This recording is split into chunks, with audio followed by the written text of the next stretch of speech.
ఇది మీకు సారీ అండి, మధ్యలో రికార్డింగ్ స్టాప్ అయిపోయింది.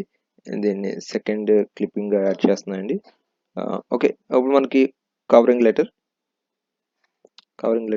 కవరింగ్ వచ్చేస్తుంది. ఇక్కడ సింబల్ క్లిక్ చేస్తే మనకి పీడిఎఫ్లో మనకి డౌన్లోడ్ అయిపోతుందండి. ఇట్లాగా డౌన్లోడ్ ఆప్షన్ ఇది క్లిక్ చేయగానే మీకు ప్రింట్ ఆప్షన్ వచ్చేస్తుంది మామూలుగానే. ఓకే అండి, next close. Next sponsor list అన్నమాట. మనం ఎవరైతే క్యాండిడేట్ సెలెక్ట్ అయ్యారో సెలక్షన్ లిస్ట్ అంతా వచ్చేస్తుంది. ఫీమేల్ అందరూ మనం జనరల్ సెలెక్ట్ చేసాం కాబట్టి వచ్చేస్తుందండి. ఇట్లా ఫీమేల్ అందరూ ఇంటర్వ్యూ వచ్చారు. ఇక్కడ నెక్స్ట్ సేవ్ పీడిఎఫ్.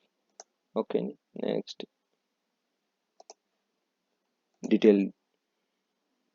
డీటెయిల్గా ఇది కూడా మనకి ఆప్షన్స్ అన్నీ వచ్చేస్తాయండి. ఓకే అండి, ఇవన్నీ డౌన్లోడ్ చేసుకుని మనం ఎవరైతే ఎంప్లాయర్కి మనం సబ్మిట్ చేస్తామండి.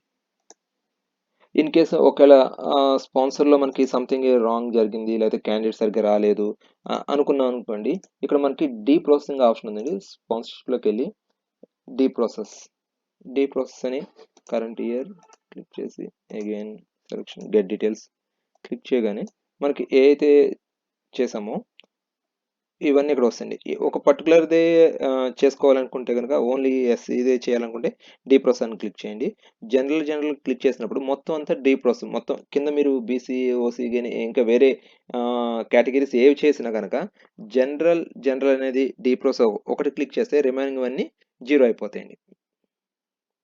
అదే కనుక జనరల్ కాకుండా వేరే పర్టికులర్ ఎస్సీ కానీ ఎస్టీ కానీ బీసీఏలో బీసీడీలో ఆ పర్టికులర్ ఒకటి కూడా మనం డీ ప్రాసెస్ చేసుకోవచ్చు. ఆ ఒక పర్టికులర్ ఒక్కటే మళ్ళీ ప్రాసెసింగ్ ఇక్కడ డీ ప్రాసెస్ చేసినప్పుడు మాత్రమే మనకి ఈ ప్రాసెసింగ్ లిస్ట్లోకి ఆర్డర్ ప్రాసెసింగ్లోకి మనకి ఆ కేటగిరీ అనేది విజిబుల్ అవుతుంది. ఇంతవరకు ఇదండి మనకు స్పాన్సర్షిప్ సంబంధించిన ఇవి. ఎనీ థ్యాంక్ యూ అండి.